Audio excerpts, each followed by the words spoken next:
Happy 2018. We hope you had a wonderful break and got some well-deserved R&R. So now you're back, ready to begin 2018. Some of you may be full of energy and excitement, rested and ready to take on the world, full of hope. And let's be honest, some of you may be dreading a return to work, the emails that have piled up while you're away, or the things that didn't quite get done by the end of last year. Or maybe you just wanted to stay at the beach a little longer. And some of you may be much the same as always. Perhaps you worked through and you didn't even get a break. Wherever you're at, there are a couple of tips that we wanted to share as you're starting out the year so you can make it as easy and smooth as possible. Firstly, maintain your holiday attitude. How often do you come back from holidays all rested and then within 2 hours you're just as stressed as before you went away? How can you keep that holiday vibe just a little longer? Well, decide for yourself that you're going to be on holiday mode.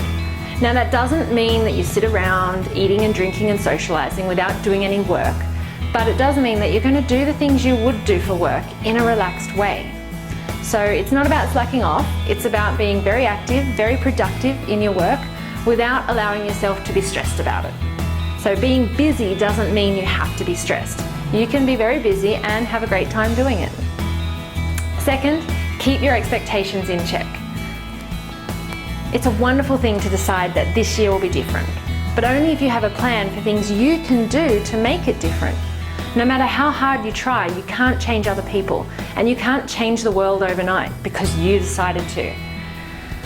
There is a wonderful freedom in just letting go of your expectations, of your colleagues, of your workplace, and even of yourself, and embracing just what is. It was that way last year. It's not going to magically change overnight, so why keep hoping that it will? If there are things that you can do to change it, excellent, do them. But if it's beyond your control and you can't change it, then drop your expectations and embrace how it is. And if you really can't embrace it, then perhaps it's time to look for new colleagues or a new workplace where you can be happy, or simply where there's a better match. That's good for your well-being. Third, follow up your goals with actions. So we all know those other people who set wonderful New Year's resolutions, whatever it is, to eat right, to quit smoking, to always get through your to-do list, and setting some goals is a great idea. What better time, right? But we don't want to fall in the trap of getting to January 30 and realizing we've dropped most of them already. What a disappointment. We suggest if you're going to set some great goals or resolutions for the year, that you also come up with a bit of a plan about how you're going to achieve them. Make sure you've got a concrete action you can do every day towards it. How do you eat an elephant? One bite at a time. Next, be the person you want to be.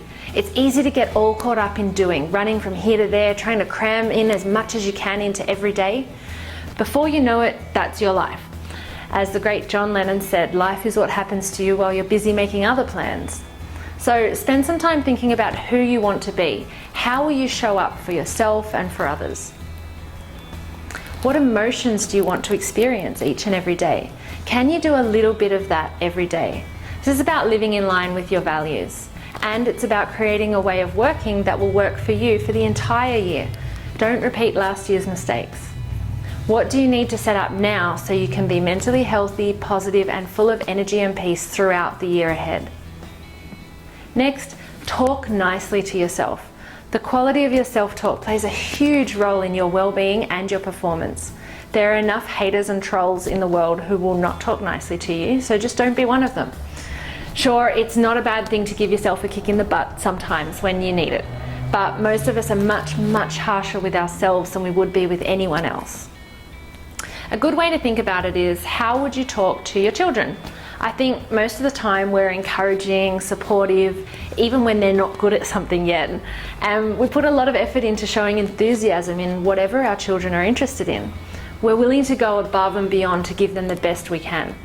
Do you do that with yourself too? Finally, surround yourself with wonderful people. People who support you, your life, and your vision.